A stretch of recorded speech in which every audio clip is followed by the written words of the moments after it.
उत्तर प्रदेश जनसंख्या के हिसाब से या भूभाग के हिसाब से देखा जाए तो सबसे बड़ा प्रतिशत इस क्षेत्र का होता है, परंतु इसका एक क्षेत्र ऐसा भी है जो देश की राजधानी से सटा हुआ है और कहा जाता है कि उत्तर प्रदेश की आर्थिक राजधानी इसी क्षेत्र में घटती या बढ़ती है।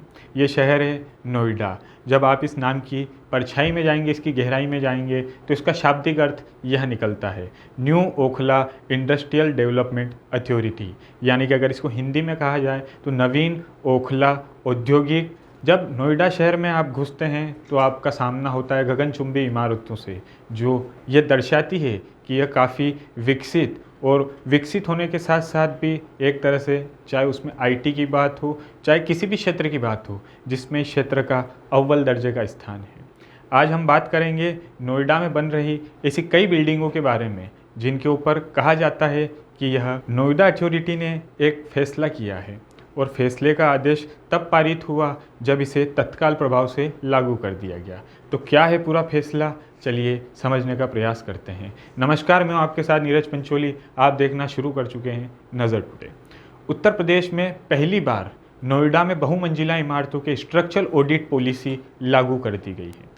1 अप्रैल से शहर में इमारतों की संरचना की जाँच होने के बाद ही ऑक्यूपेसी और कम्प्लीकेशन सर्टिफिकेट, यानी कि अगर इसको शॉर्ट में समझें तो ओसी और सीसी जारी किए जाएंगे।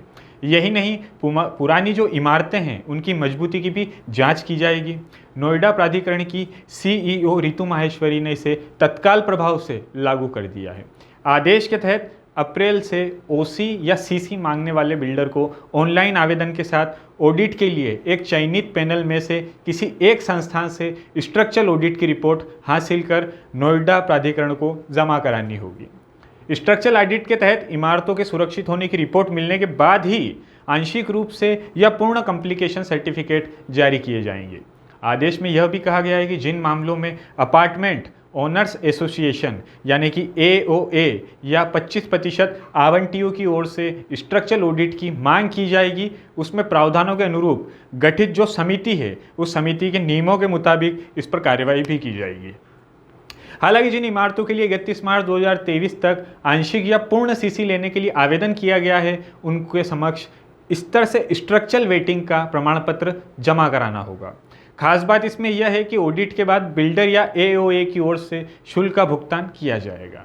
ऑडिट के लिए भुगतान की जाने वाली धनराशि की दर का निर्धारण बिल्डर या एओए तथा पैनल में शामिल किसी संस्थान की आपसी सहमति से होगा। दरअसल नोएडा प्राधिकरण की 207वीं बोर्ड बैठक में क्षेत्र के बहुमंजिला इमारतों की मजबूती की जांच के लिए स्ट्रक्चरल ऑडिट पॉलिसी की मंजूरी की गई है। बोर्ड में ऑडिट कराने के लिए क्षेत्र के प्रतिष्ठित संस्थानों मसलन आईआईटी, एनआईटी का समकक्ष संस्थानों की सूची बनाने की बात की गई थी।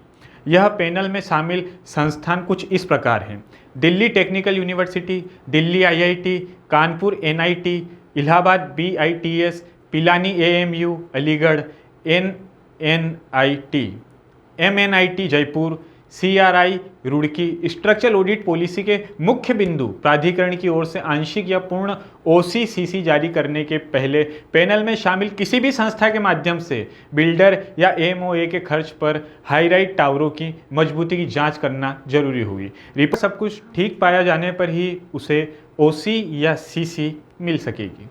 किसी भी परियोजना का ओसीसीसी जारी होने के बाद लगभग 5 वर्ष तक की समय सीमा का स्ट्रक्चरल ऑडिट का दायित्व स्वयं बिल्डर का होगा। बिल्डर की ओर से ऑडिट में पाई गई कमियों का समाधान कराया जाएगा। 5 वर्ष की अवधि समाप्त होने के बाद ऑडिट के खर्च की जिम्मेदारी एओए की होगी, यानी कि उस कॉलोनी में जो रेजिडेंट्स रहते हैं उनकी होगी। किसी भी प्रोजेक्ट का आंशिक या अंतिम ओसीसीसी जारी होने के बाद ही यदि उसके किसी टावर के 25% अथवा उससे अधिक के आवंटियों की ओर से इमारत की संरचना में किसी भी तरह की कमी या शिकायत पाई जाती है तो प्राधिकरण स्तर पर प्राप्त शिकायत का परीक्षण समिति के माध्यम से किया जाएगा। अलग अलग मामलों में समिति को विशिष्ट तकनीकी सहायता प्रदान करने के लिए एक पैनल इन संस्थानों को शामिल किया गया है। एक को उक्त समिति के अध्यक्ष की ओर से समिति का सदस्य का नाम नामित किया जा सकता है। शिकायत प्राप्त होने के बाद समिति द्वारा स्थल निरीक्षण और अभिलेखकों का अध्ययन करने के बाद कुछ बिंदुओं पर अपनी रिपोर्ट दी जाएगी। इसमें यह पता लगाया जाएगा कि शिकायत वाली परियोजना का OC या CC मिला है या नहीं। अगर जारी हुआ है तो यह कब हुआ है, शिकायत में जो कमियां हैं वह बड़ी है या फिर छोटी मोटी समस्या है। यदि समिति की ओर से यह संतुष्टि की जाती है कि यह छोटी मोटी समस्या है तो प्राधिकरण की ओर से इसके समाधान के लिए बिल्डर को तत्काल नोटिस किया जा सकेगा।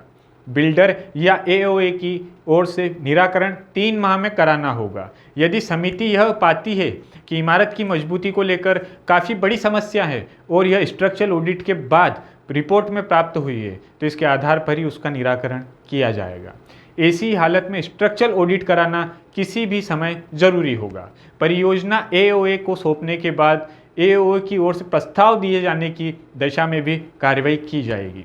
समिति की संस्तुति के आधार पर पैनल में शामिल संस्था के माध्यम से स्ट्रक्चरल ऑडिट कराना होगा। यह ऑडिट समिति की संस्तुति पर CEO के आदेश पर करीब 1 माह के बिल्डर या AOA की ओर से कराया जाना सुनिश्चित होगा। इसके खर्च या बिल्डर AOA करेगा। यदि बिल्डर या AOA ऑडिट नहीं कराता है तो प्राधिकरण इसे 1 माह में ऑडिट कराने का नोटिस जारी करेगी। यदि बिल्डर फिर भी तय सीमा में ऑडिट नहीं कराता है तो प्राधिकरण खुद ही यह ऑडिट करेगा, लेकिन खर्च की राशि बिल्डर से वसूली जाएगी। अगर बिल्डर पैसे नहीं देता है तो यह पैसे उसके आवंटन के समय बकाये की गई राशि में जोड़ दिए जाएंगे। बिल्डरों को बड़े मामलों में 1 माह से लेकर 6 माह में काम पूरा करना होगा। जरूरत पड़ने पर आवश्यकता के अनुसार समिति इसकी अवधि भी बढ़ा सकती है। यदि 1 माह में बिल्डर या AOA का काम शुरू नहीं करता है तो प्राधिकरण की ओर से इंडस्ट्रियल एरिया डेवलपमेंट एक्ट के तहत 1976 में दिए गए प्रावधानों के अनुरूप कार्यवाही भी की जाएगी ताकि किसी भी प्रकार की जनधन की हानि ना हो। और जिस तरीके से हम देखते हैं, चाहे नोएडा हो, मेरठ हो, आसपास का पूरा क्षेत्र हो, जिस तरीके से यह विकास की रफ्तार पर बढ़ा है, कहीं ना कहीं हर क्षेत्र, हर राज्य की जो आर्थिक राजधानी होती है वह विकसित होती है।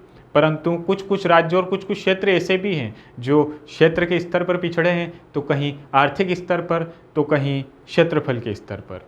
इसी तरह की तमाम जानकारियों के लिए देखते रहिए नज़र टुडे। शुक्रिया।